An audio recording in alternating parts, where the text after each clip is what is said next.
I'd like to call the June 12th Kankakee County Full Board meeting to order. Did want to mention we can't have anybody standing in the back because of fire code, so if we could clear the aisle. You can come in and talk if you have submitted a complaint. We do have audio in the hallway. Apologize for that.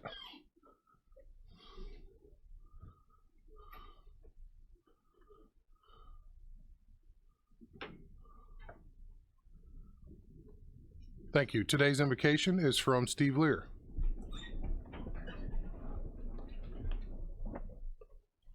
Heavenly Father, we thank Thee for the blessings You have bestowed upon this county and this nation. We thank Thee for the rich soil and sandy soil where we can grow many crops. Thank You for the rain that nourishes those crops. We ask that You protect the first responders who serve the people of this county. Be with all the employees of this county as they work for the people of this county. We ask that You give wisdom and insight to the members of this county board.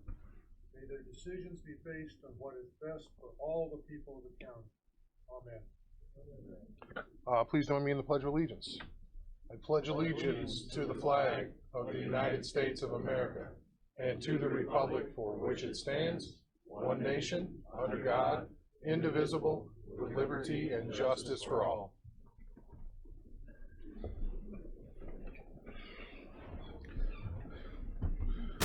All righty. Could I get a roll call, please? Mr. Tripp. Present. Mr. Washington. Present. Mr. Lejes. Mr. Stauffenberg. Present. Mr. Vickery. Present. Mr. Olthoff. Present. Mr. Hess. Present. Mr. Tholen. Present. Mrs. Polk. You can't hear outside of that. Mr. McConnell. Mr. Mulcahy. Present. Mr. Scott. Mr. Snipes. Present. Mr. Byrne. Present. Mr. Seroy. Present. Mr. Lear. Present. Mr. Hildebrand. Mrs. Weber. Present. Mr. Einfeld. Mrs. Peters. Mrs. Evans. Present. Mr. Payton. Present. Mrs. Parker. Present. Ms. Dunbar. Present. Mr. Ritter. Present. Mr. Kinzinger. Present. Mr. Fairfield. Present. Mr. Wheeler. Present. We have a quorum.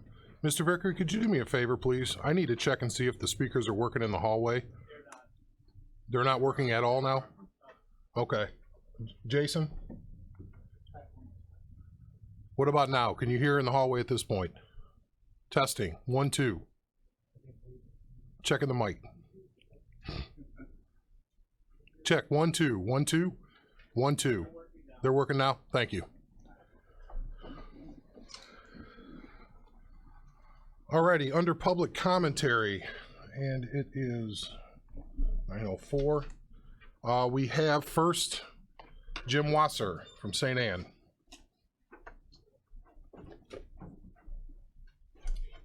Good morning. It's on. It's on now. Good morning. My name is Jim Wasser. I live off of Highland Road, and a couple of things. I see you're still going to be discussing the solar issue, certainly. And I believe in solar power, but not there. That's just my point. Number two, it's actually a compliment today. I am a mentor in the vet court in Kankakee County, which if many of you don't know, I will explain it to you. It's going to take me a couple of minutes. About 4 years ago, Judge Wenzelman, Judge Tungate, and Jamie Boyd got together with myself, John Fulton, and Roger Bean to look at starting a vet court. And what vet court does is it takes in consideration the veterans' issues. They take in consideration alcoholism, drugs, no major dealing, and abuse of domestic disturbances. And what they do, it's tough love. And they have to go to classes, I mean a lot of classes. We just had a graduation of, actually it was a gentleman that I was fortunate to mentor. He went through very fast. When they're AA, they gotta go at least to 2 meetings a week, depending on their alcohol level of dependency. And he graduated, my God, he was doing 10 a week. And I personally want to thank Mr. Lurs because he was there as a county board member, and I always try to give them credit because Mr. Hess has been there and Mr. McConnell has always been there. I want to thank you for that, but it's a very tough love. This is not a slap on the hand. There's people that have had relapses and they end up going to jail. It can take up to 1 year or 2 years. And if they meet all the criteria, because we work with Hines and the Veterans Assistance Commission and everybody, they actually graduate and their record is expunged. So they can go on and put something back in their life, and it's finally given the veteran a little credit and help for their issues that most people would never understand. Of course, the state's attorney, we see him a lot, and then a public defender, and it's been very, very good. It's not adversarial, but probation and Kankakee County Sheriff's Department, it's a team, and Hines comes down, and they really give the veteran the benefit of the doubt. But we also have days, because they have to do drops, and they can do them anytime. So don't think that you can get away from Big Brother. And many of them, it's called a sanction. If you will go and you've had a bad week, and you've violated, the sanction, it will be a county deputy, and you will soon have an orange suit for at least 3 to 4 days. And then they normally get out on a Sunday. They try to get back to their lives. Some do and some don't. It's very depressing sometimes, because I've had some that you thought were top of the class, and then they just couldn't whip it. But if you ever have a chance or an opportunity, it's every Thursday in courtroom 110 at 11:30 at the Kankakee County Courthouse. You can get just a little idea of what they do. And this is tough love, I will guarantee you. You're not going to go there every day and then look like it's a high school graduation, somebody's getting a diploma. That does not happen. But I would really implore you, if you can, to just go there and see what the Kankakee County, one of the many, many good things they have done. And Judge Wenzelman was the original judge. Right now we have Judge Michael Kramer, and he has done an excellent, excellent job. And what they do prior to each meeting, they have about an hour meeting prior, and each veteran that's coming that day, they go over his case and the avenue of treatment. And like I say, it's very wonderful, but I personally wanted to thank Mr. Lurs for coming, and I also knew that I heard a conversation afterwards that a longtime friend of mine who's also a mentor, Mr. Mike Pitts, he was one of Mr. Lurs' students, and I heard Mike give him a very nice compliment. He said it's one of the things that give him guidance to do what he did. So not just thank you for coming to the graduation, but thanks for helping my friend Mike. Thank you. Thank you. I have Louise, is it Bagat? Mr. Chairman, Yes. they can't hear out in the hallway. Can we please ask everybody to speak directly into the microphone, and then that'll help out here, please. Okay, so it is coming through, but it's just very faint. Just because of how far people are away from the microphone, I believe. Thank you, Brian. And sorry, where are you from? My name is Louise B. Bigot, and I am a resident of Highland Road. Okay. Good morning. As I said, my name is Louise B. Bigot, and I live on Highland Road, close to the proposed special use project 18-01. I am opposed to the granting of this special use, as are many other Highland Road residents who are here supporting that position. And in the interest of time, I'm speaking for them and adopting what they said at the May 8th meeting and asking that it may be made a part of this record. This matter is coming before the board on a motion to reconsider. According to Section 2-72 of the County Board Rules, a motion to reconsider can be made only at the meeting at which the matter to be reconsidered was adopted. That would be the May 8th meeting, and this is not that meeting.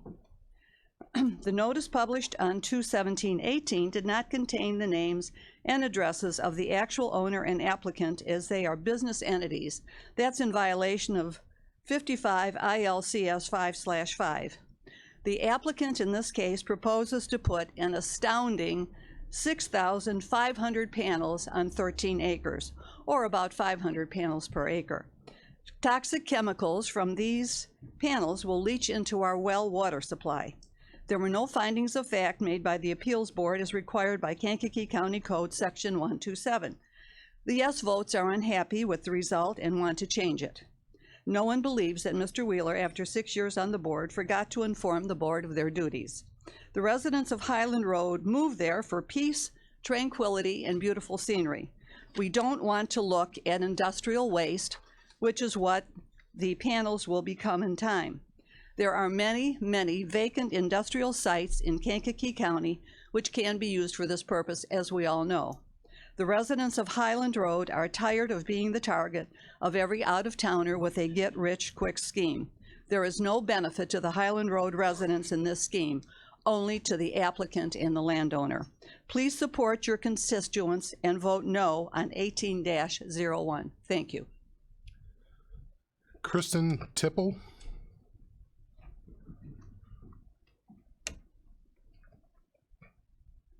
And for the record, where are you from? I'm from Kankakee, The city? unincorporated. I'm only here to speak about the violation of section 2-72 of the municipal code, which is posted. I am shocked by the fact that the board isn't aware of that after 6 years. As president of the board, Mr. Wheeler, you should have known that in order to have a revote on anything, that reconsideration had to be made within that meeting. I'm here to protest against the violation of that code. So if you do revote today, it's an illegal revote.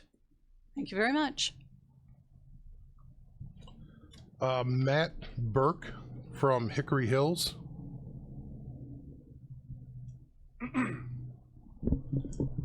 Hello, thank you for your time. My father owns the property in question. I'm here on his behalf. We've owned the property for 15 years, so this is not a get-rich-quick scheme. It's been farmland since the day it was bought. There was an opportunity to help the greater good of Kankakee and provide solar energy, which is not, it's not going to harm the land. It's a small portion of the actual parcel in question. We've taken great care in vetting out the people that we've been working with, and it's not something that it's a small portion of a large farm, so it's not the entire parcel. And we're developers by trade, so we would be petitioning for other uses had it not been a solar opportunity. It's not a wind farm, it's not a gravel pit, it's a beautiful piece of contiguous land, and we feel that this small section of that farmland is going to be taken care of. We've got a landscape plan in place so that we can, you know, keep the aesthetic beauty of the area to the best of our ability. You know, I'm here on my father's behalf. He's got some health issues right now and was unable to make it. And, you know, that's our position as far as the best use of the property. There's no pesticides, there's no runoff, it's environmentally friendly. Aesthetically, we've got a landscape plan in place. We're trying to respect our neighbors. We want to be good neighbors. Our intent is not to abuse the property, it's to make the best use of the property. And that was really the intent of the whole opportunity. You know, it's less than 10% of the entire piece of property. So it's not, we're not taking 570 acres and washing it away. It's a small portion of a 570 acre farm. And it's not a wind farm. You know, we're not asking for, you know, for it to be a gravel pit or anything like that. It's a small portion of a large farm. And like I said, my father's owned the property for 15 years. This is not a get-rich-quick scheme. We've been leasing it back to the same farm that he bought it from for 15 years. And this opportunity presented itself. We think it's a clean energy opportunity, and it's a very nice use of the land with what we feel is zero negative impact to the community. It's only a positive. That's how we feel about it. So, thank you. Thank you. Keith Nugent from Mantino.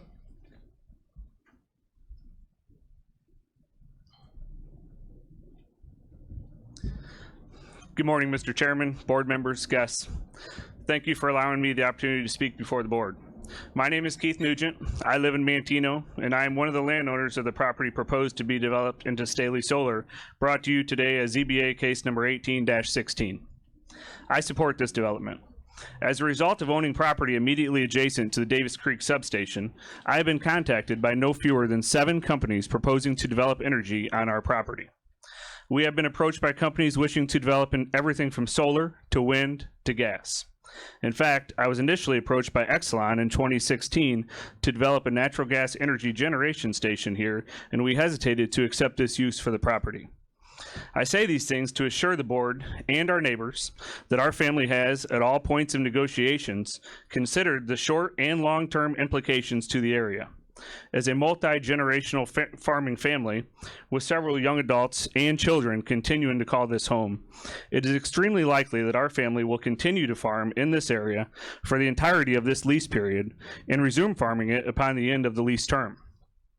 We spent hours, days, weeks, and months, me personally, working with Lend-Lease to negotiate the best deal with respect to preserving the integrity of the existing field tiles, assuring minimal erosion, and making sure the decommissioning plan is in place and funded before construction starts. We are not only landowners, we are neighbors. Several of my family members and their families live within a mile of this property. We were pleased with the willingness of Lend-Lease to accommodate our requests and their commitment to being a good neighbor and a benefit to Kankakee County. Please vote yes for Staley Solar and continue the forward momentum that our area is beginning to enjoy. Thank you. Thank you. Julie Elroy from St. Anne.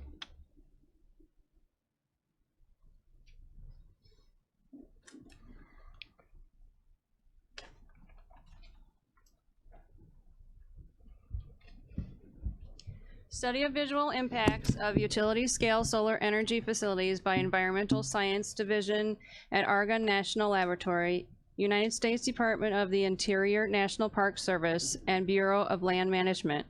This study was supported by the U.S. Department of Energy, must consider the visual impacts of the development that takes place outside the boundaries of agency-managed lands, visual impacts of utility-scale solar energy facilities. 7 sites were studied, focused on 2 parabolic troughs and 2 thin-filled PV sites. I will only discuss the PV sites.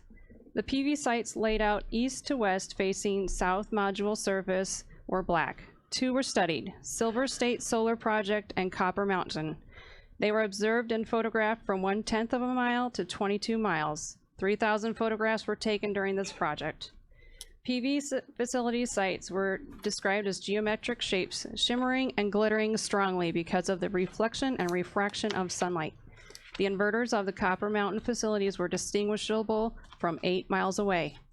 The Silver State North facility was difficult to view a few miles away because of visual impact mitigation strategy. In other words, it was concealed by visually blending the colors with the surrounding area. Quote, "The major conclusion of the study is that the visual experience of parabolic trough and thin film facilities is very dynamic, primarily because of the large number of reflective surfaces these facilities employ," unquote. Quote, "Non-glare visual effects from thin film PV facilities is included pronounced change in texture, color, and scintillation, glinting, and geometric patterns of star-like points and reflected light associated with the collector arrays. These visual phenomena can have major effects on the apparent contrast of the facilities with its surroundings. Ancillary facilities and plumes can also contribute substantially to perceived contrast levels," end quote. Quote, "If the facilities observed are represented examples of visual characteristics of the 2 types of solar facilities, the results of this study suggest that although both parabolic trough and thin film PV facilities may be strong source of visual contrast," unquote. Quote, "Ancillary facilities, particularly of parabolic trough and power tower facilities, may also be important source of visual contrast from utility scale solar facilities in both daytime and nighttime settings. Cleared soil in and around the facilities may also contribute to visual contrast," end quote. Vote no for Highland Solar PV Garden. Is there a motion on the floor to extend public comment by 5 minutes? Mr. Snipes, Mr. Legess, all those in favor? Aye. Those opposed? All righty. Thomas W. Elroy from St. Anne.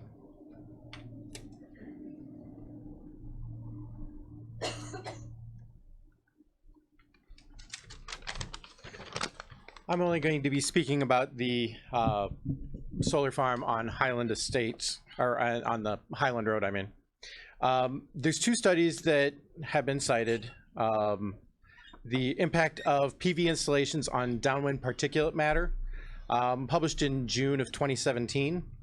Particulate matter is basically the particles of dust, allergens, etc., that are kicked up by the wind and rain and everything else.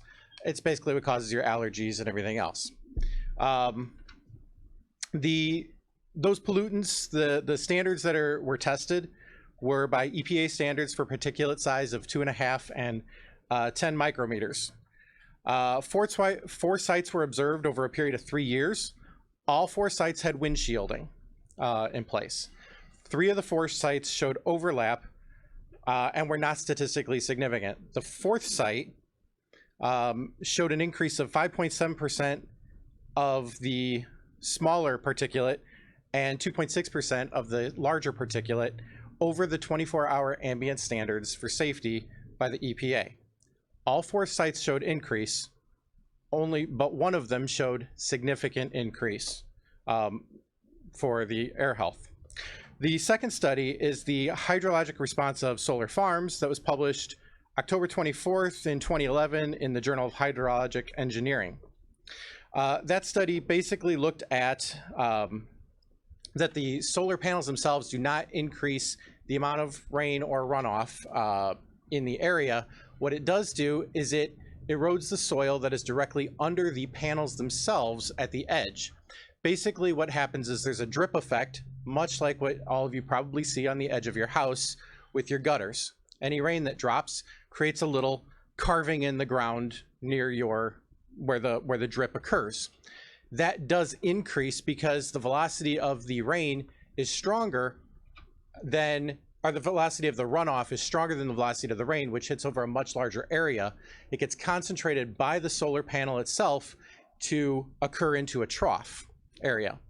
What that does is that actually increases the amount of particulate, which then contributes to the increase in particulate from the wind that gets blown to all of our houses and into our windows through when we open our windows, etc.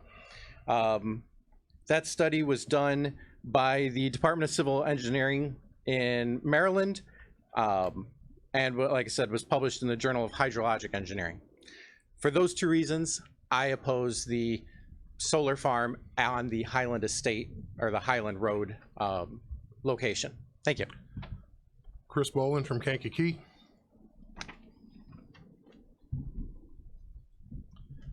Thank you. Thank you, Chairman Wheeler. I'm here on behalf of a large number of residents of the Bonfield area.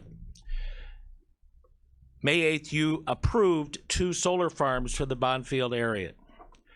I'm not here to give a legal opinion as to whether you can move to reconsider or not, but apparently that opinion has been rendered and that's why it's on your agenda.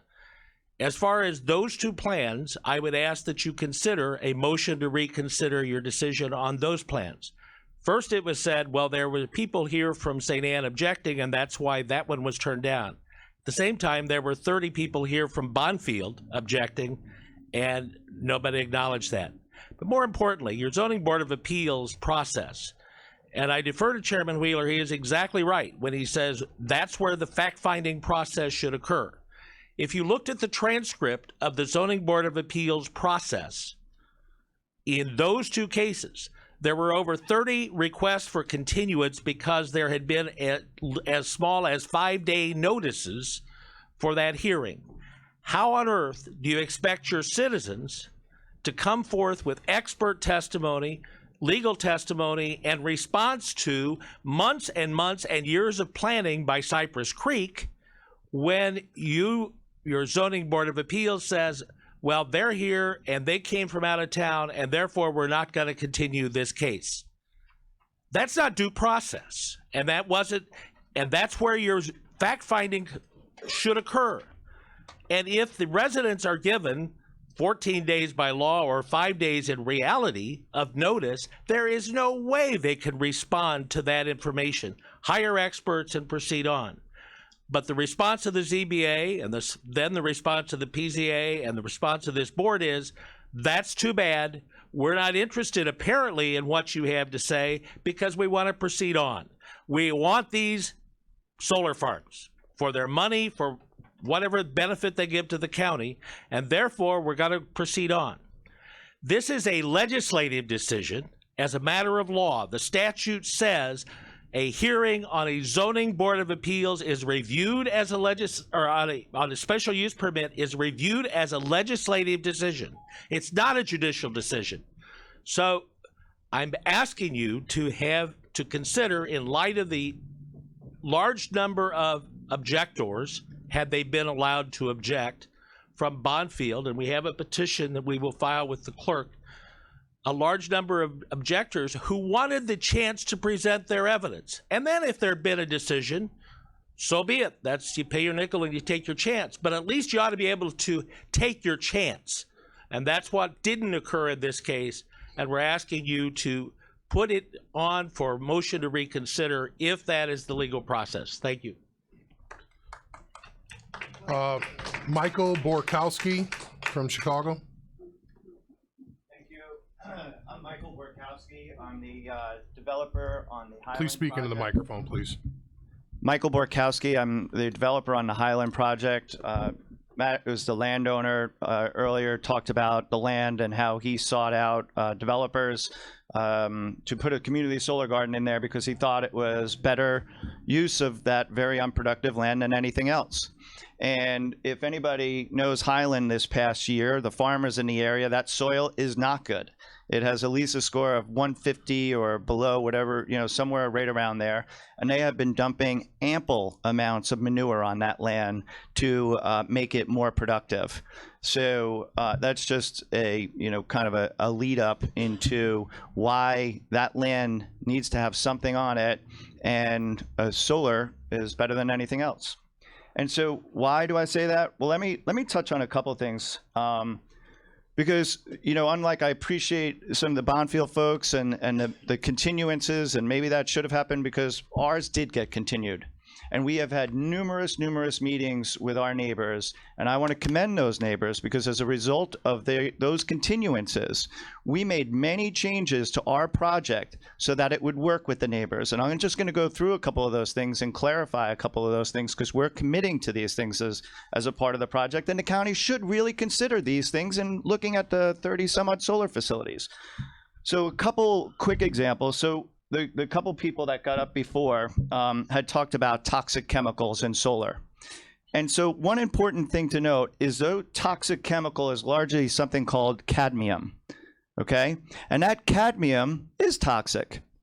The difference is cadmium is only found in thin film solar panels.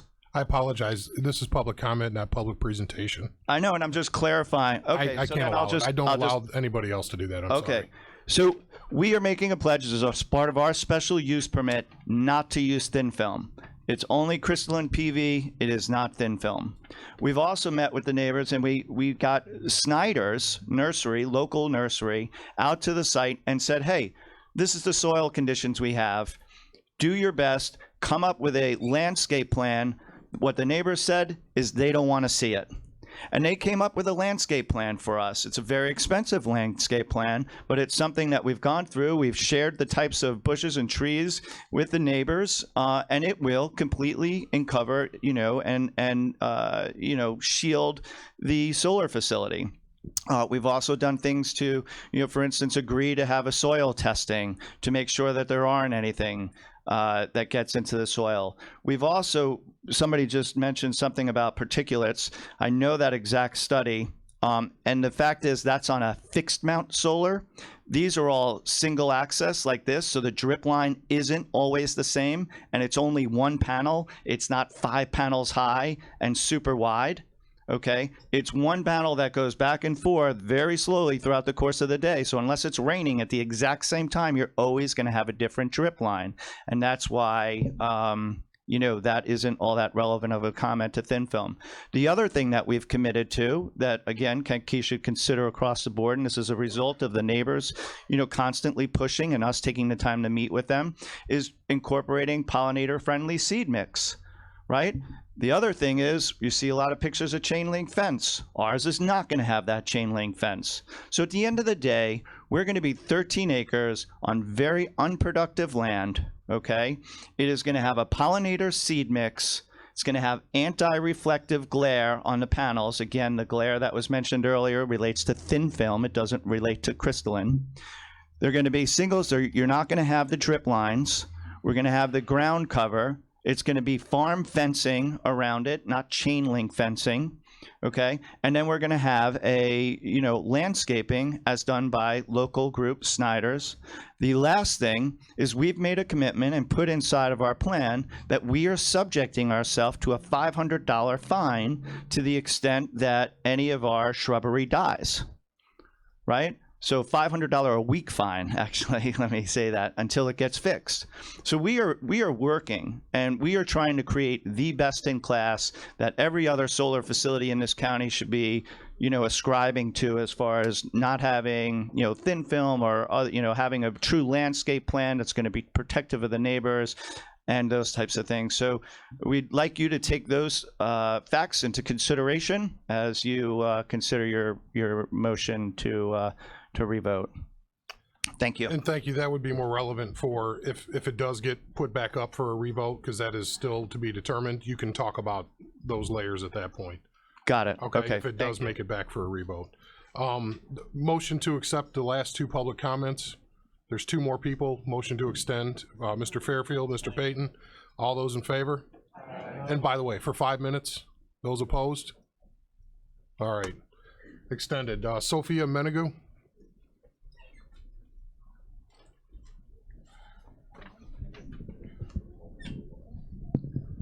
Hello, my name's Sophia Moneygo, and I live off Highland Road on Spruce. And I've been in your building a lot recently. And we've met with Mr. Bukowski. He's a lovely man. His plan looks really good. I like it as a young person. But we've kind of switched where we're focusing with this, actually over to the fact that, you're the county board, and you have a right to vote with the people. And no one should scare you into not voting with the people. And if you feel like you can't, if you feel like, well, they don't want me to do that and I can't do that, what are you doing here? If you feel like you can't disagree with the zoning board, what are you doing here? Thank you. And Thomas H. Elroy.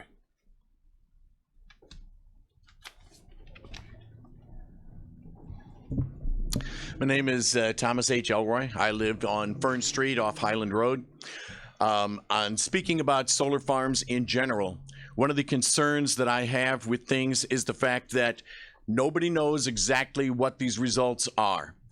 People are presenting studies from both sides and expecting our elected people to go ahead and make decisions based upon arguments from both sides simultaneously.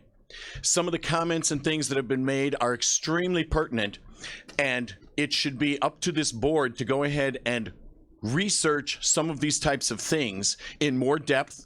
They should be taking some of these things, as Mr. Burkowski has expressed about his particular location that he's talking about putting in, which is the one that would affect me the most.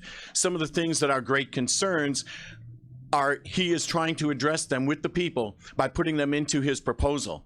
What I suggest instead of just these types of things is that this board, as a legislative body, should go ahead and turn these types of things into an ordinance. They should be making these things be applicable to all of the solar farms that may be talking about coming into our county. One of the main concerns that this county board should have is for its citizens. The Burkes are not citizens, residents, voters of this county. They may be paying some taxes based upon the land and things along that type of line, but they are not the people who are electing you to represent us. We are the voters. We are the ones who are electing you and expect you to represent us, the people. We count on you to do that. That is why you receive our votes. That is why you are sitting here in these positions today. We ask you as people and residents of this county to look these types of situations over, create ordinances that will create these types of fines if somebody does violate some type of situation.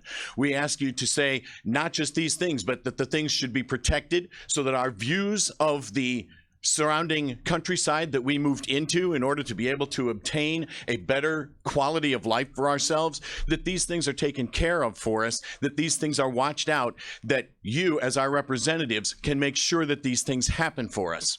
Some of the things, again, pertaining to, as he talks about, 2 different types of PV photovoltaic cells and everything else that would be placed there. These same types of restrictions are things that can be put into an ordinance so that you can protect all of the residents of Kankakee County, whether it's off Highland Road, whether it's Bonfield, whether it's any of the other ones that anybody may be considering at this point in time.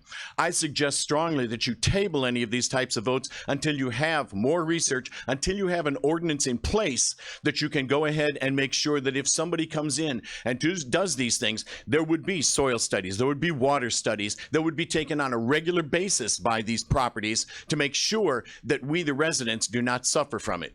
Thank you.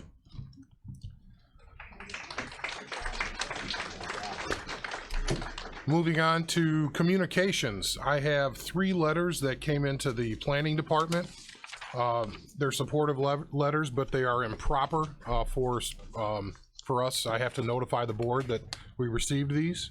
This is considered ex parte communication, so I have to put these on file. But as part of the process, and this board member should be doing this as well, you should notify the board if you do receive ex parte communications. Any email, any letters, any of that. I also received a series of text messages one day, about 5 in a row, from the developer at Highland Road. Those have also been disclosed through a FOIA sent to I believe both the newspaper and somebody else who FOIA'd my text messages. So the nature of those text messages were simply the economic development and the pollinator benefits to solar farms. And it wasn't an exchange, and those are a matter of public record. So just want to let you know, if you receive those, please report them to the board in an open meeting such as this. So that goes into the record. Thank you. Moving on, no presentations, vacancy appointments, certificates of appreciation. In the circuit clerk's office, 10 years, Katrina Pickens. Not here. Jeremy Most in the sheriff's office, 15 years. Jason Shane. Oh, Jeremy's here, I apologize. Sorry about that.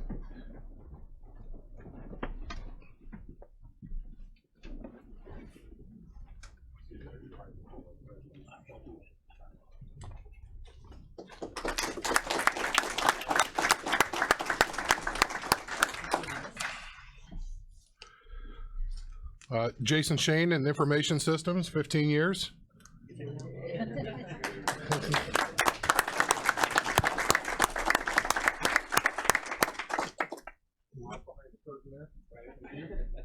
Congratulations. Thank you.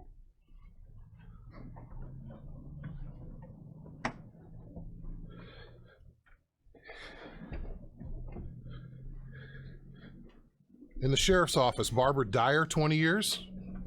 Should have just stood up.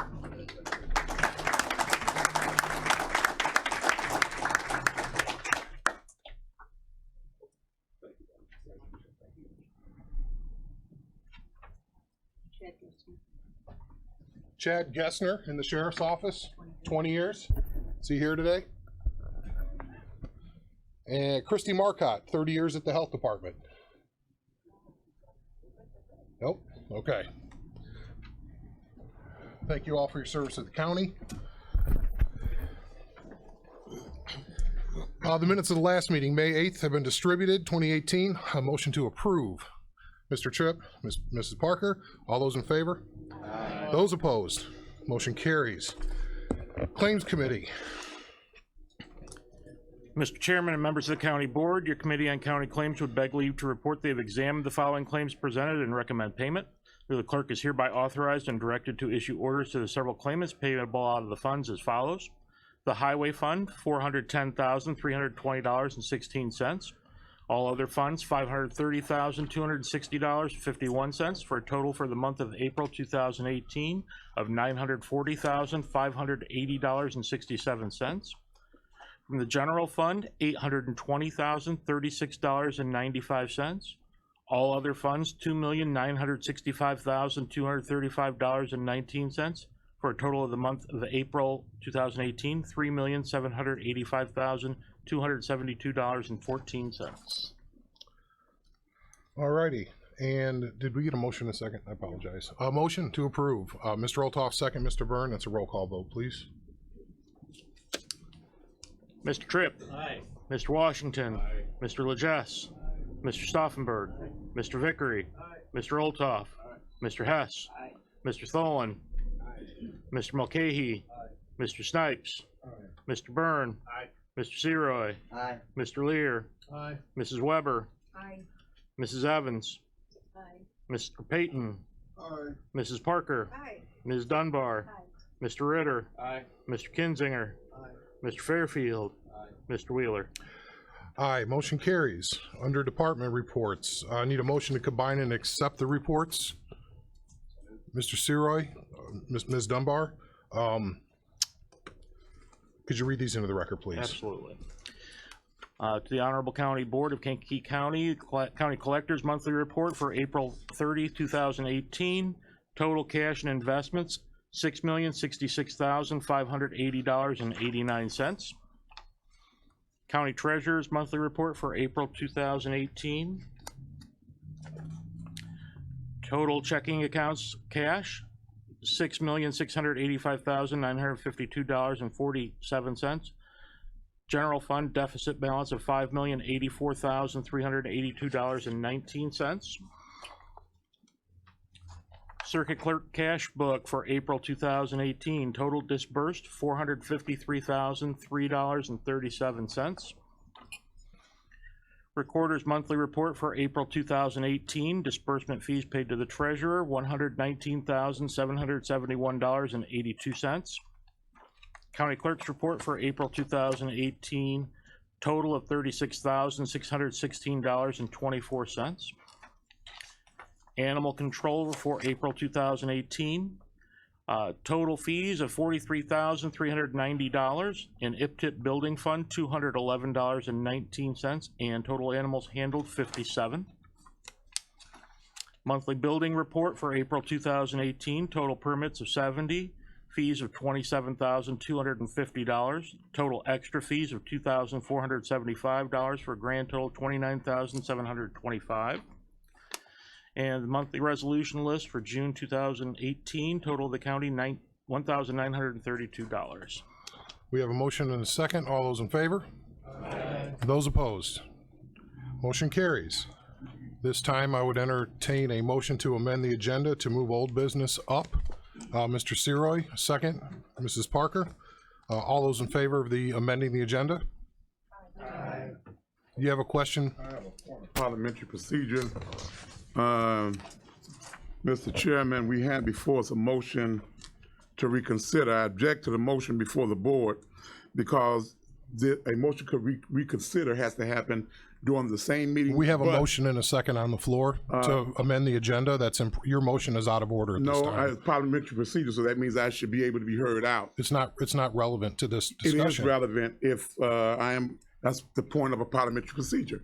A motion to rescind is proper because it is after the meeting. We have a motion to reconsider. That has to be done during the meeting. A motion to rescind is after the meeting. Now, you can check with the parliamentary procedures, but if we go forward, then I'm going to continue. I have already checked on what you're saying. Well, then you would know that the motion to rescind would be what we need to have before us. So I'm going to continue to object. That would be incorrect. So we have a motion and a second on the floor. All those in favor? Aye. Those opposed? All right, now we've amended the agenda to consider that. Now I need to explain exactly how this whole thing kind of situation became a situation. The ZBA, in my 6 years on this board, the ZBA is the board has only voted against the ZBA one time, their recommendations, and that was in a committee meeting. This has never happened since I've been here, okay? So it somewhat caught us off guard, me and Dell both, so I will take the blame for that we didn't really think it was gonna be that way. We were gonna go against the recommendations. We did. So when I sent the email out to board members saying I need your finding of fact, that was all that was, is to gather that finding of fact. In the PZA committee, a dissenting vote or actually an affirmative vote to that motion failing, made the motion to reconsider, Mr. Washington, which by Robert's Rules of Order and our county code, it has to be somebody who was in the affirmative that makes that motion. Okay, so that's why it came back here to reconsider. Okay, so that's why it's in front of you today. So when I looked at Robert's Rules of Order and I sent it up to the state's attorney's office, the Robert's Rules of Order is very specific. Our county code is very vague. It says the same meeting. Does that mean it's the full board meeting or the same day? It doesn't use any of that language. It just says the same meeting. So we are back here to reconsider. So it's, at this point, there is no testimony that says when the county board, what their thinking was to adopt that ordinance, but Robert's Rules of Order is pretty clear. And so that's why we're back here with a motion to reconsider as this juncture. Now you have the opportunity to say, yes, I want to reconsider it, or no, we don't need to reconsider it. Okay, that's what your vote is right now, to reconsider this vote. If you say yes, that means you want to revote. And if you say no, then we don't revote, and then we go into the findings of fact. Is there any questions about that before I entertain the motion? Mr. Snipes. Since you cited the Robert Rules of Order, I want to read them. According to the Robert Rules of Order, 11th edition, there are two ways a decision of a board can be changed. If a member wants to change a decision made in the same meeting, they will use a motion to reconsider. If it is necessary to change a decision that was adopted at a previous meeting, a member would make a motion to rescind. So if we're going to follow the Robert Rules of Order, Mr. Chairman, I would that you would read it and follow it. Thank you, Mr. Snipes. I'm following the county's code, which is vague. That's the first step. And they are, if you look at it, it says if the same meeting is not next to it, it's a quarterly meeting, you have to go at the very next full board meeting. It's open to interpretation. I don't think this is the last we're going to see of this anyway, to be my honest opinion. So I am just doing the wishes of the PZA committee and putting this in front of the board. Whether you vote to reconsider or not is really immaterial to me. I'm doing what the PZA has asked me to do. Okay? And that's what we're going to do. So unless is there a motion to reconsider on the floor, and it has to be made by one of the people that voted no in PZA. I mean, at the full board meeting last month. I apologize.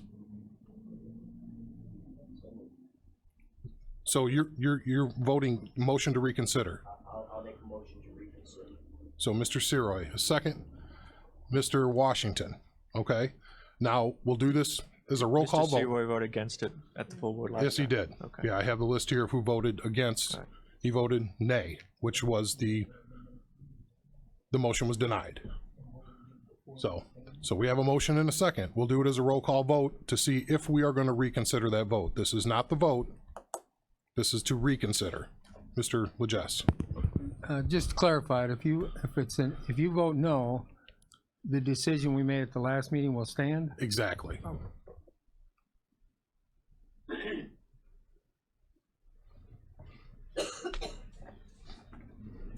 Yeah. Okay. Mr. Tripp. Nay. Mr. Washington. Yes. Mr. Legess. No. Mr. Stauffenberg. Nay. Mr. Vickery. Nay. Mr. Olthoff.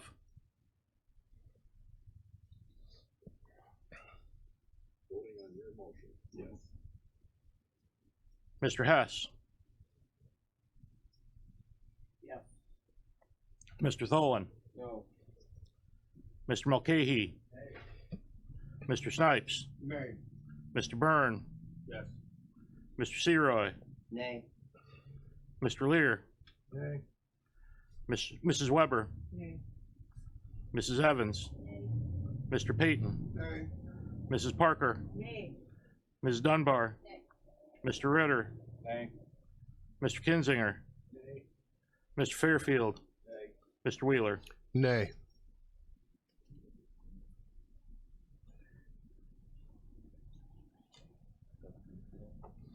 Four to 18. Alrighty, now we move into the findings of fact from last month. The motion is defeated, okay, to reconsider. So the vote last time stands. This is really all I wanted to get to be honest, but this is what we needed to figure out. So, on the findings of fact, and the way this is framed, and Dell, I want to make sure that, and Graham, these are, if you agree or disagree with the findings of the ZBA, okay? And you've been given the, what is it, 6 criteria, 5 or 6? It's 6 criteria. And hold on just a moment, please. And at this point, I have received responses from Mr. Legess, and these will go into the record on that substantiate their vote. Mr. Vickery, Mrs. Polk, Mr. Mulcahy, Mr. Seroy, Mrs. Weber, Mr. Payton, Mrs. Parker, and Mr. Ritter. So those folks, do you wish your responses to stand as into the record as why you voted against this measure? Just a head nod is okay. If you have something to change, then let me know. All right, these are into the record. These are the responses. Give this to you for now. So do you want to go through the list now, and then the rest of the folks, we will need your responses. We can, and then we'll group them all together into the final. Yeah, we can group them all together and realize there's one of two ways. You can do this individually and say that I choose number 2, that is my reason, or you can say, I agree with the other findings of fact that my other board members have submitted, or something to that effect. Diane, can you switch me over?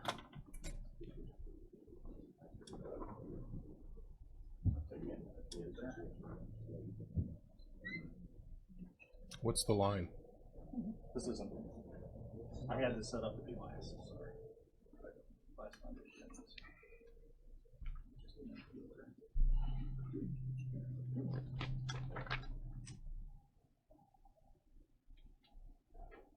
Okay.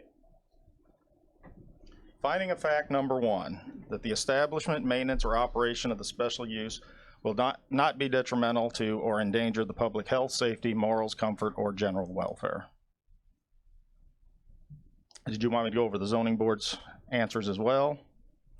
Or They should have read those as part of this. Yeah, it's in your process. packet. Yeah. All board members have been distributed all the minutes from the ZBA, and they should be very familiar with that. And you should have the record of the case. So based on the record, you need to find something or explain why you would vote no on that finding. Okay. Okay, Yeah. keep going? Keep going, All right. please. 2, that the special use will not be injurious to the use and enjoyment of other property in the immediate vicinity for the purposes already permitted, nor substantially diminish or impair property values within the neighborhood. So if you disagree with the record, number 2 would be a good one. All right. Finding of fact number 3, that the establishment of the special use will not substantially impede the normal and orderly development and improvement of the surrounding properties for uses permitted in the district. Number 4, that adequate utilities, access, roads, drainage, or necessary facilities have been or will be provided. Number 5, that adequate measures have been or will be taken to provide ingress and egress so designed as to minimize traffic congestion in the public street. That the special use will, in all other respects, conform to the applicable regulations of the district in which it is located, except as such regulations may in each instance be modified by the board. Those are the 6 findings. Do you need anything substantiating this in paper? No, they can put it on the record of the meeting itself. I mean, we already have them in writing from the ones that responded. If anyone has anything they would like to add, now would be the time. Mr. Ritter? So just to clarify, we only need to find something issue with one of those findings? That is correct. Right. And you already have something on If the you record, cannot say so- yes to all, then you should deny. I didn't file anything with you. Correct. Would you like to put something on the record now? Yes. Mr. Tripp? Okay. The impact on property values was not adequate, as far as I'm concerned. Thank you. Is there anybody else? Ms. Dunbar? Thank you, Mr. Chairman. I'd like to go on record that I don't agree with finding of fact 1 or 2 Okay. on the enjoyment and the value of the property, in particular fact number 2. Thank you. Thank you. Just a moment, please. Let me catch up here real quick.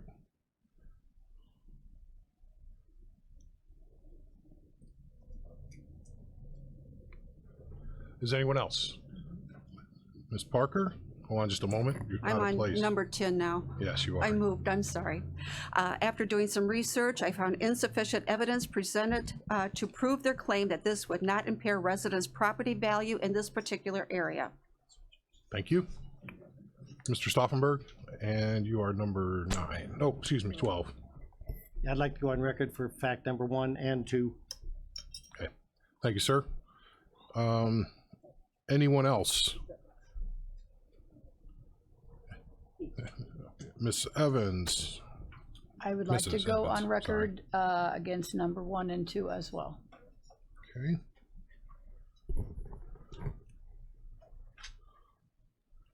Is there anyone else that wants to go on record as far as their finding of fact? Just a moment, first time. Mr. Snipes. Yes, 1 and 2.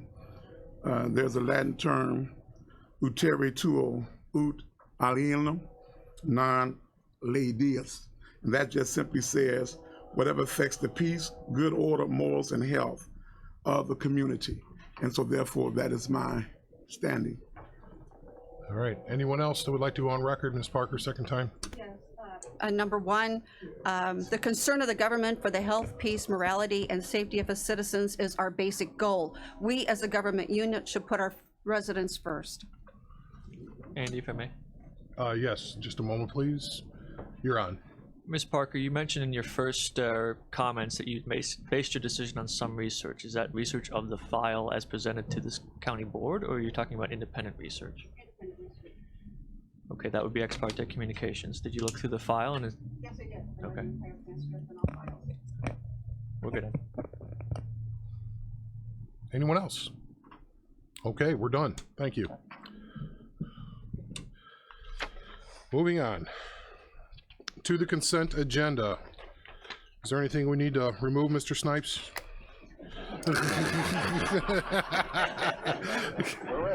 And I mean that with all due respect.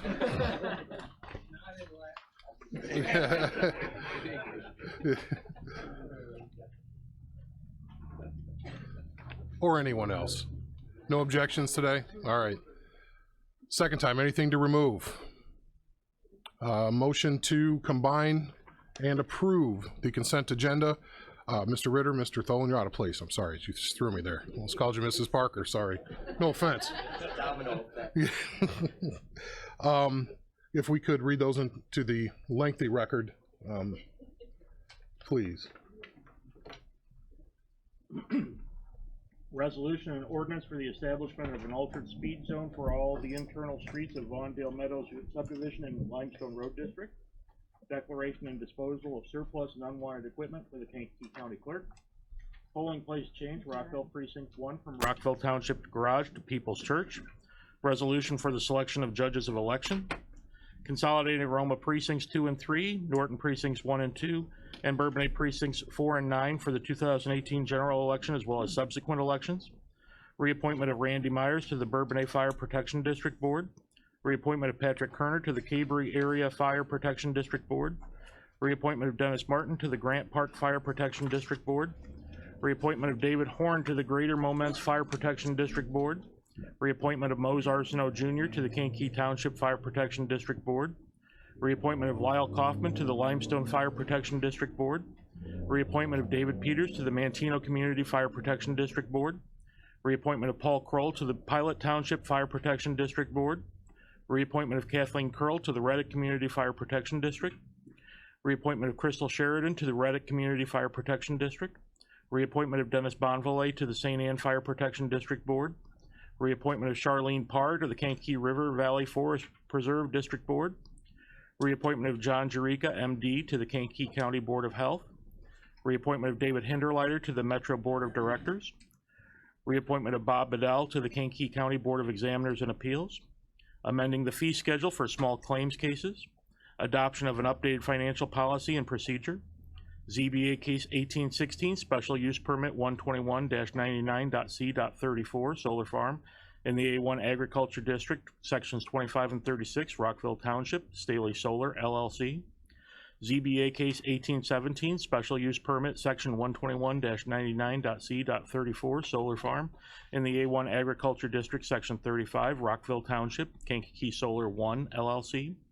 ZBA case 1818, special use permit, section 121-99.c.34, solar farm in the A1 Agriculture District, section 31, Mantino Township, Kankakee Solar 3 LLC.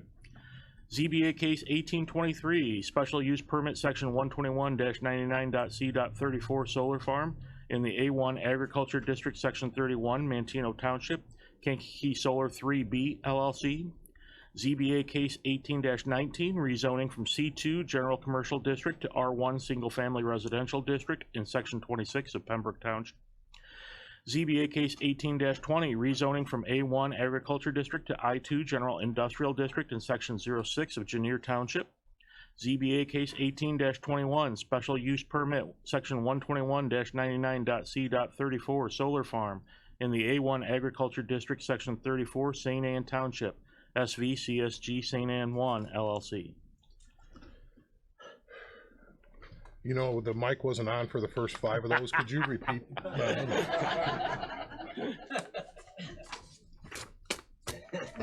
Sorry. We have a motion, a second. Roll call vote, please. Okay. Mr. Tripp. Aye. Mr. Washington. Aye. Mr. Legess. Aye. Mr. Stauffenberg. Aye. Mr. Vickery. Mr. Olthoff. Mr. Hess. Mr. Tholen. Mr. Mulcahy. Mr. Snipes. Mr. Byrne. Mr. Seroy. Mr. Lear. Mrs. Weber. Mrs. Evans. Mr. Payton. Mrs. Parker. Ms. Dunbar. Mr. Ritter. Mr. Kinzinger. Mr. Fairfield. Mr. Wheeler. Aye. Motion carries. Under highways and buildings, we have the concurring resolution. Let me take a look at the side. Is that the only amount, or is there a bunch of them? I think that's the only one. Oh, is it gonna make you read the whole I can read 25 if you would one? like. No, we'll just, can I get a motion to waive the reading and approve the resolution? Ms. Dunbar, Mr. Byrne, just the title and the amount. Resolution of the County Board of Kankakee County for Kankakee Valley Construction for job section 18-000-00-03-GM non-MFT in the amount of $537,387.15. All right, no questions. Roll call vote, please. Mr. Tripp. Aye. Mr. Washington. Aye. Mr. Legess. Aye. Mr. Stauffenberg. Aye. Mr. Vickery. Aye. Mr. Olthoff. Aye. Mr. Hess. Aye. Mr. Tholen. Aye. Mr. Mulcahy. Aye. Mr. Snipes. Aye. Mr. Byrne. Aye. Mr. Seroy. Aye. Mr. Lear. Aye. Mrs. Weber. Aye. Mrs. Evans. Aye. Mr. Payton. Aye. Mrs. Parker. Aye. Ms. Dunbar. Aye. Mr. Ritter. Aye. Mr. Kinzinger. Aye. Mr. Fairfield. Aye. Mr. Wheeler. Aye. Motion carries. Next item, 127, motion to waive the reading and approve. Mr. Vickery, Mr. Ritter, just please read the title in, if you would, sir. Resolution of the County Board of Kankakee regarding a resolution determining prevailing wages for public work contracts in Kankakee County. Any questions, comments, Mr. Seroy? Thank you, Mr. Chairman. I see the calendar turned over, so it's time for raises. 365 days later, it just happens. I just love it. Thank you, sir. Any other comments, questions? Roll call vote, please. Mr. Tripp. Aye. Mr. Washington. Aye. Mr. Legess. Aye. Mr. Stauffenberg. Aye. Mr. Vickery. Aye. Mr. Olthoff. Mr. Hess. Aye. Mr. Tholen. Aye. Mr. Mulcahy. Aye. Mr. Snipes. Aye. Mr. Byrne. Aye. Mr. Seroy. Nay. Mr. Lear. Aye. Mrs. Weber. Aye. Mrs. Evans. Aye. Mr. Payton. Aye. Mrs. Parker. Aye. Ms. Dunbar. Aye. Mr. Ritter. Aye. Mr. Kinzinger. Nay. Mr. Fairfield. Aye. Mr. Wheeler. Aye. Motion carries. Under community services, we are, Mr. Seroy.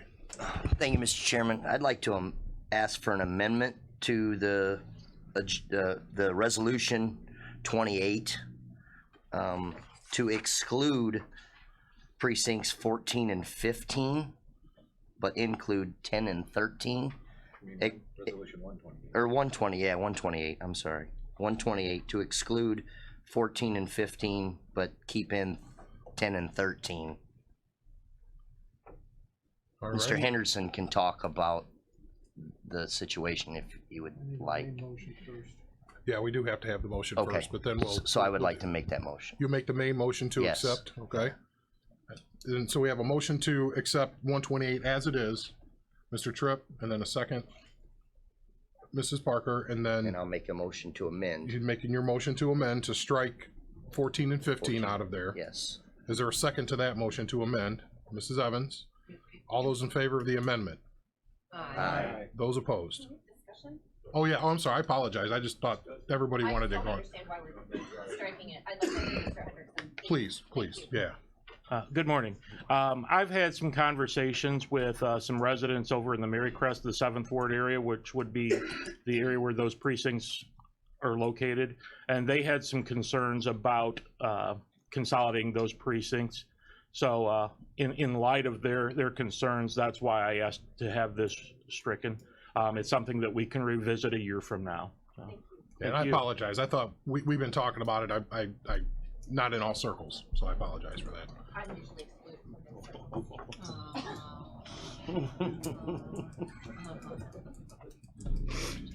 Mr. Snipes? In light of 14 and 15, which is, and 10 and 13, which, in light of 14 and 15, which is Steve Hunter, and I think it was one Republican there, in each one in that 14 and 15, so whether they had some concerns, and I guess they addressed them, because I did tell them to give you a call. In 10 and 13, that's Tyranny and myself, and the reason that I was opposed against this in the committee meeting was that it affected Tyranny, and I hadn't had the opportunity to talk with him. Since talking with him, he still wants to be the precinct committeeman of 10, as well as me being 13. So I am going to continue to make my objection that we don't bother those at least for a year. Okay, so we have a motion and a second. And this is not on the amendment, this is on the amend, this is the amended motion now.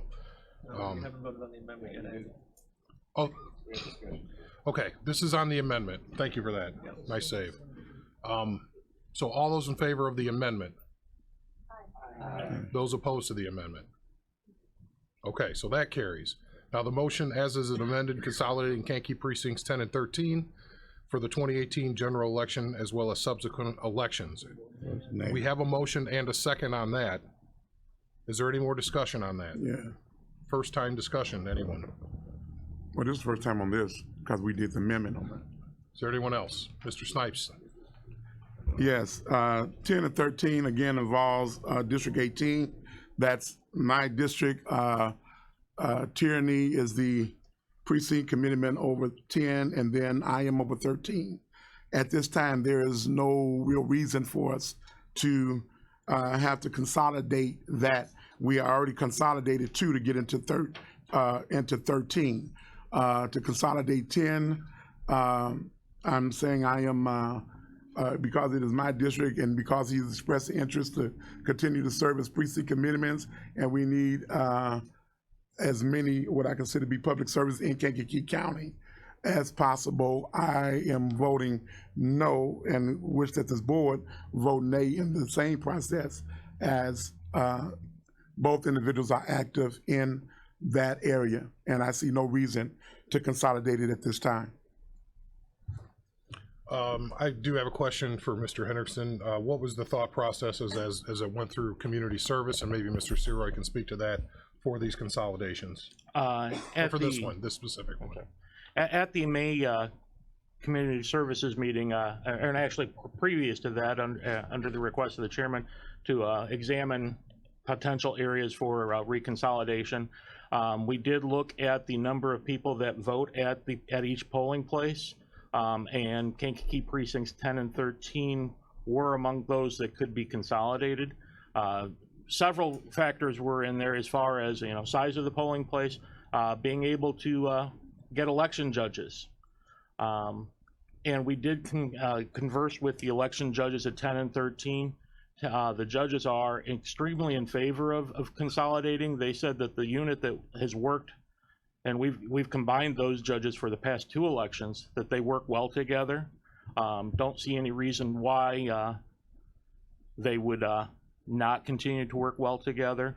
The 2 precincts already vote at the same polling place, so realistically, the only concern would be that there are 2 precinct committeemen in that district, in that precinct. And where is the polling place? Asbury United Methodist Church in Kankakee. Okay. Mr. Payton? Mr. Chairman, thank you. I concur with Mr. Snipes. I think that we should wait until the next election. We'll have an opportunity to have a more clear decision, or do we need to combine those 2 precincts? Okay. Any other comments? Mrs. Weber? Thank you. Does consolidating them eliminate one of the precincts? Yes. Well, the precinct committeemen were elected in, so that would be a party decision. Oh. At the 2020 election, yeah, there would only be electing 1 precinct committeeman out of that. However, precinct committeemen can be appointed to serve other precincts apart from their own. Mm-hmm. Any other questions? Mr. Snipes? We know that there is no, as far as the judges coming together, we just object to the precincts being consolidated. We agree with the consolidation when we pull the 2 together for 13 or whatever, and now we're coming back to make 13 and 10. Going into the river views and the other areas, I think that we need to leave those areas as they are. There's no great need. When Dan brought it to us, he really wasn't looking for a vote on that. It was an individual board member did make the motion, and so as a result, we agreed upon the sums, but these was pulled out for that particular reason. One is I needed to talk to the precinct committeemen in Kankakee, and they vocalized in 14 and 15, and we're taking the same objection in 10 and 13 because of the condensity of Kankakee. We don't want those precincts combined. Okay. As the person who has 2 and 10 in Kankakee, I'm in support of the measure. So if we're all going to talk politics and why we support it, I'll just mention that I'm in support of it. So, and any other comments? Mr. Ritter? Yeah, I just have a question. So this comes as an approved recommendation from, approved proposal from the community committee? Service. Yeah. So what was the vote there? Do we know? No. Well, I don't remember. Do you remember, was there any objection? Just one? There was just one. There was one dissenting vote. We need to clarify that. It was more than one. Yeah. On the record, do we have the dissenting votes from the record? On the record, we did not. Because we haven't approved the minutes yet, so we don't have It was that. just, it was a motion made to send it after they had, to send it to the full board for some consideration. It wasn't a recommendation to adopt. I wasn't at the meeting, I apologize. Here's the vote from the Precinct committeeman, hold on a minute. Committee report. The committee recommends the adoption of said resolution herewith submitted. Ms. Dunbar, please. Thank you, Mr. Chairman. At the meeting, it was all in one motion, all of these combinations, including the ones that were on the consent agenda. And in the committee meeting, this one was pulled out because there was some concern, but it then was approved. I apologize. That's The mic okay. wasn't on. I That- turned the wrong one on. No problem. They were all in one motion at the committee. Right. And it was requested that these be pulled out separately. So the ones that was approved in consent agenda were approved at the committee meeting, but then this was subsequently approved as well. Okay. Although there were dissenting votes. Okay, understand. That makes more sense. Or makes sense, should I say. I didn't want to seem negative on that, I apologize. So I guess any other questions, comments? Mr. Chairman, I just have one. Thank you again. You know, we talked a lot today concerning the precinct commitment, but my concern is more for the voters. And I think that we could better prepare them if we find out that it does not support having the both precincts by the next election, then we have time to make a decision and take it out. You know, I'm concerned about voters' confusion. You know, they're going to be going there to vote, and then they're going to be told, no, you got to vote here. So, Mr. Payton, in the same place. Let him finish. Let Mr. Payton. Do you have any more questions? And maybe Dan might be able to answer that. That's it. That's it. Mr. Payton, the voters in those two precincts already voted the exact same location. Okay. So there would be, I mean, the impact on the voters would be same. There would be no impact on the voters. Okay. All right. So it's just reducing the cost of having to have duplicate Staff, two sets of judges. And 2 sets of materials. One point of clarification to Dan. Yes, sir. One Mr. point of Snipes. clarification. I know 10 and 13 is in my district. I didn't know that the chairman was in my was in the 10th precinct as well. Parts of my district too. Okay, so it's just is the majority in 18 or is it in theirs? If I can, please. It's fine. Mr. Chairman, was formerly, the precincts were formerly 2 and 10. Mm-hmm. Those were consolidated 4 or 6 years ago. Right. Now, and then precincts were renumbered. 10 and 13 are solely within your county board district. That's what I thought. Correct. So, but again, I was part of a consolidation. So I didn't have, what my comment was is I didn't mind there, so I'm in support of further consolidation to save money. Yeah. I apologize, I wasn't clear about that. Mr. Lear. Mr. Anderson, if I remember right, in the community services, there were questions about staffing that 2 separate voting tables for these 2 precincts, and you've had difficulty with that staffing? Absolutely. We've had difficulty finding election judges to work in several precincts, and we've been fortunate enough to get a good squad of 5 to work those precincts for the past 2 elections. So, you know, if you split that evenly, that would be 2.5 judges for each precinct. So, and that's not a good way to run.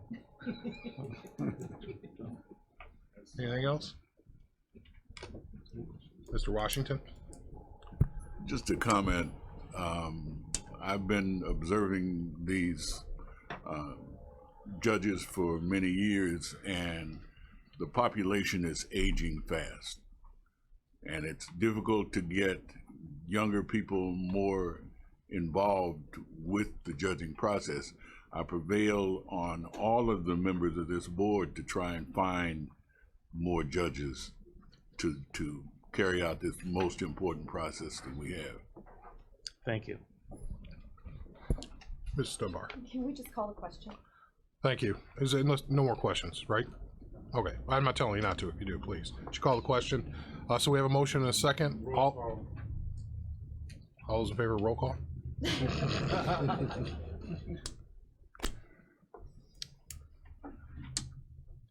Mr. Tripp. Aye. Mr. Washington. Aye. Mr. Legess. Aye. Mr. Stauffenberg. Aye. Mr. Vickery. Aye. Mr. Olthoff. Aye. Mr. Hess. Aye. Mr. Tholen. Aye. Mr. Mulcahy. Aye.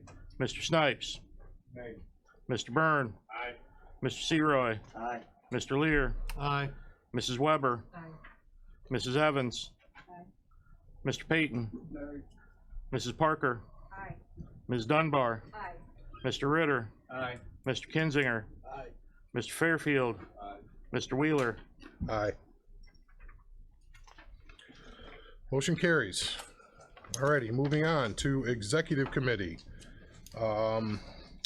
Need a, yes. I'd like to make the motion with the stipulation that the magnitude of this resolution is read into the record.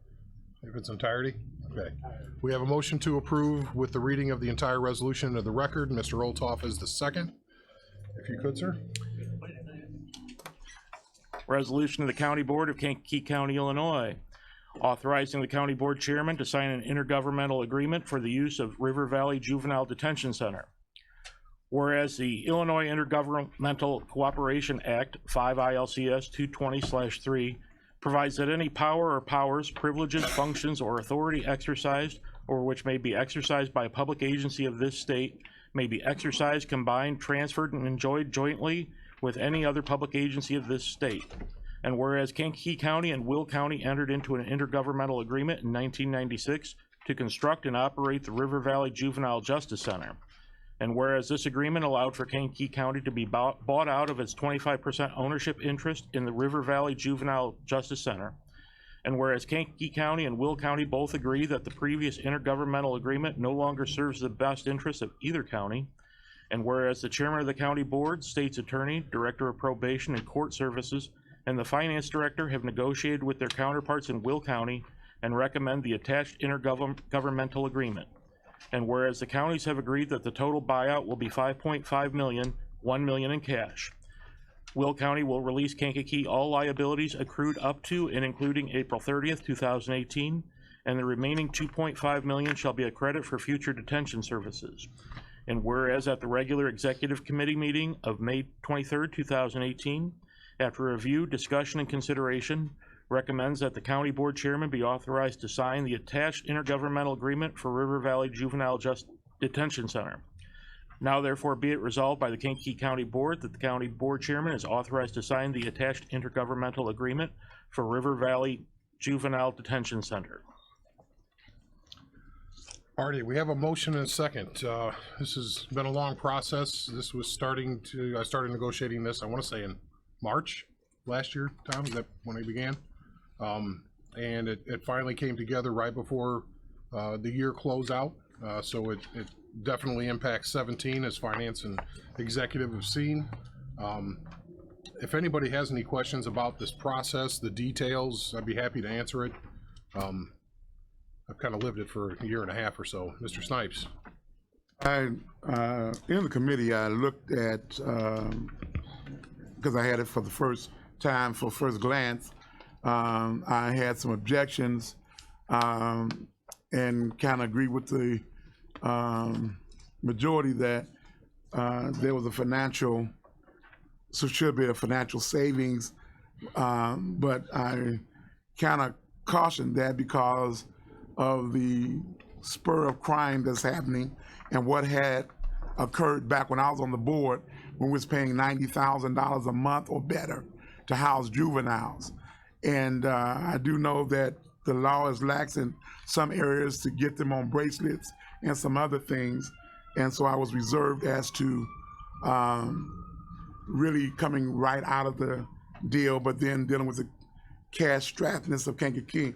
What I do have a problem with is when I look at those numbers, even though out of 5.5 million that we are supposed to be getting back and $1 million in cash, I'm looking at the numbers are higher for us to pay like $275 or whatever it is, and then it comes back to the 150. Then it's open as to what they will charge us once they have the whole control. Now I know they've already passed it, but I was concerned, or my eyebrow was raised, and why wasn't the rate the same across the board for the 5.5 million, which would have gave us more bang for our buck? Why was it raised and then they're getting all of this income like in the first year or two, then all of a sudden it dies out back to the 150? Why are we changing the fees that we would normally pay them? That's what raised my eyebrow. Sure, I'd be happy to tell you. The thought process there was twofold. First of all, we had a fixed amount of money that was left, and I'll call it the kitty up there of what the buyout money would be going towards future detainees in that facility. The thought process, and it wasn't really thought process, it was the facts that every single year their costs increase by union contracts.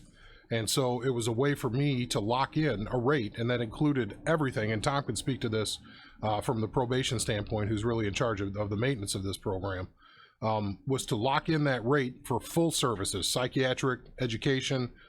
As we all know, I mean, the whole deal. It's not like a normal adult person in jail here locally, where there's all these services that have to be made available as ordered by the judge.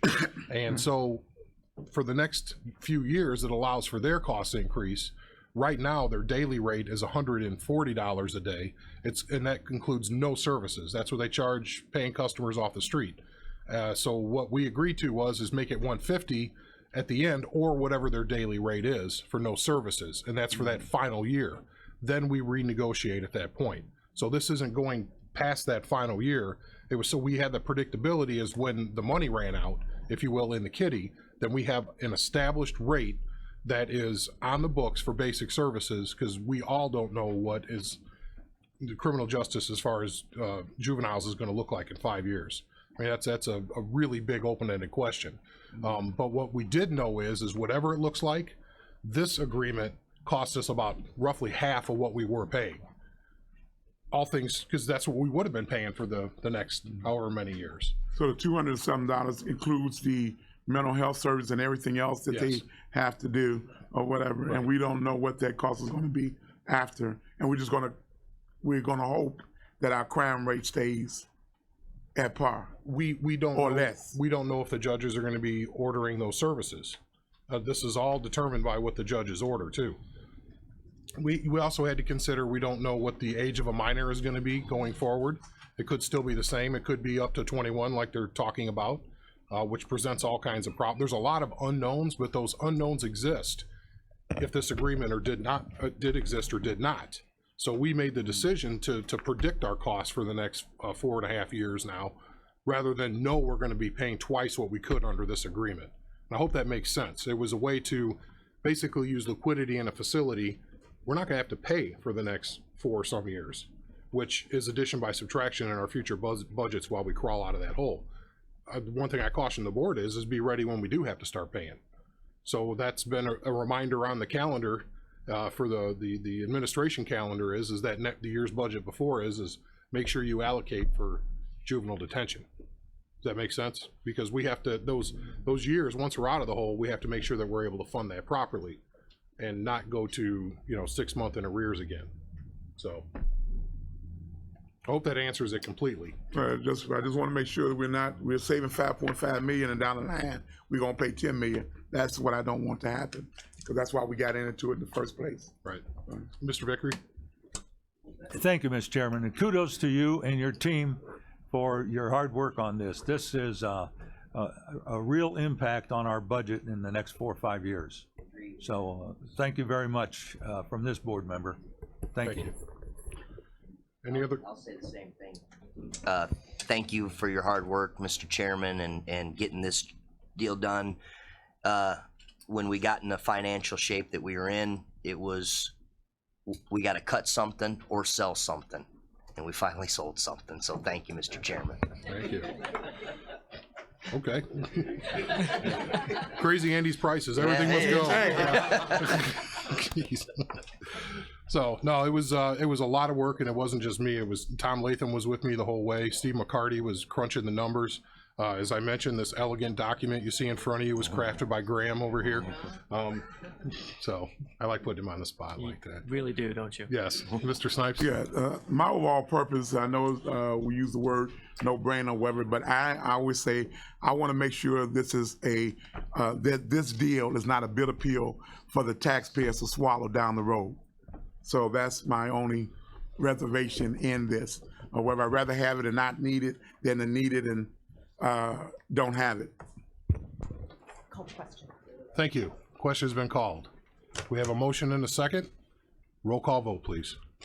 Mr. Tripp. Aye. Mr. Washington. Aye. Mr. Legess. Aye. Mr. Stauffenberg. Aye. Mr. Vickery. Aye. Mr. Olthoff. Aye. Mr. Hess. Aye. Mr. Tholen. Aye. Mr. Mulcahy. Aye. Mr. Snipes. Aye. Mr. Byrne. Aye. Mr. Seroy. Aye. Mr. Lear. Aye. Mrs. Weber. Aye. Mr. Payton. Aye. Mrs. Parker. Aye. Ms. Dunbar. Aye. Mr. Ritter. Aye. Mr. Kinzinger. Mr. Fairfield. Mr. Wheeler. Aye. Motion carries. Moving on to old business, a motion to oh, never mind. Will you reconsider? That was not probably in good taste, I apologize. The other business, openings, I have 2 openings on the Kankakee County Regional Planning Commission, 1 opening on Mantino Drainage number 3, 1 on Mantino Drainage number 9, 1 opening on the Wilcan Regional Development Authority, 2 openings on the Essex Township Fire Protection District, 1 opening on the Kankakee County Board of Health. I think we've received that application. And 2 openings on the Ethics Commission. I've received 1 application for reappointment. Mr. Stauffenberg.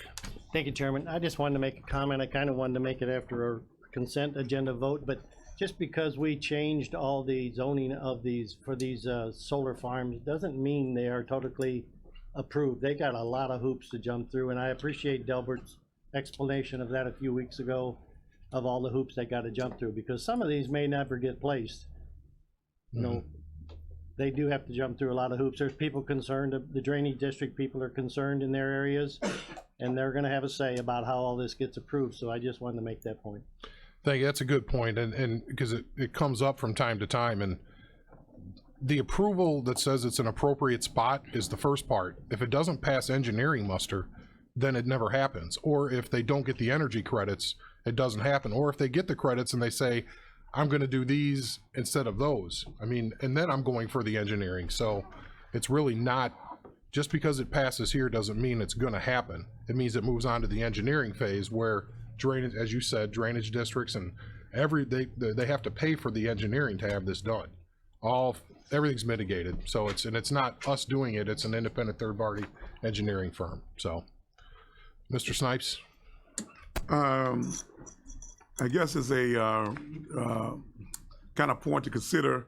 I would like to get some information on whether it's feasible to get board members a tablet versus all this paperwork and all the committees or whatever. I'm thinking that if you do that, we can save thousands of dollars as just the point. If we can get a feasible study up on that, I think it would be easier for the office to send board members things or whatever. And since tablets are around a couple of $100 or less versus what we spend on the paper, I'm thinking that it would be cost prohibitive to continue to take all the papers versus having it in the tablet. That's just my point. And the repair of the copier that keeps breaking down. Right.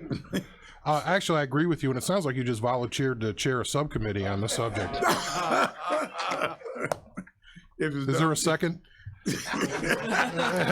Mr. Byrd. All right, you are now the chairman of the subcommittee. No, actually, I do agree with you. We brought this up about 3 or 4 years ago, but at the time we were trying to rub nickels together to make dollars, and we couldn't even afford to spend the money to save money. Does that make sense? I mean, it's like preventative maintenance. We couldn't even afford to do preventative maintenance at the time because we were just chasing bills.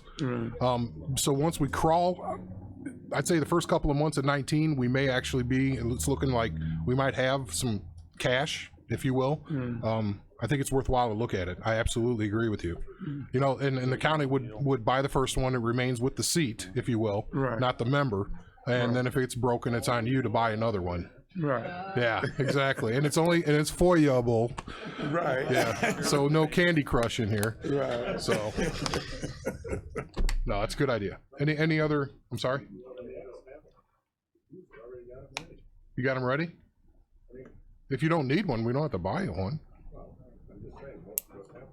Yeah, we email out all these documents, so if we'd be happy to look at this and see what the spend is. So just be thinking about it, and we'll take a look at that verse. We can kind of guess what paper and ink cost, and maintenance on that copier, who's years off of Diane's life. Yeah. Yeah, exactly.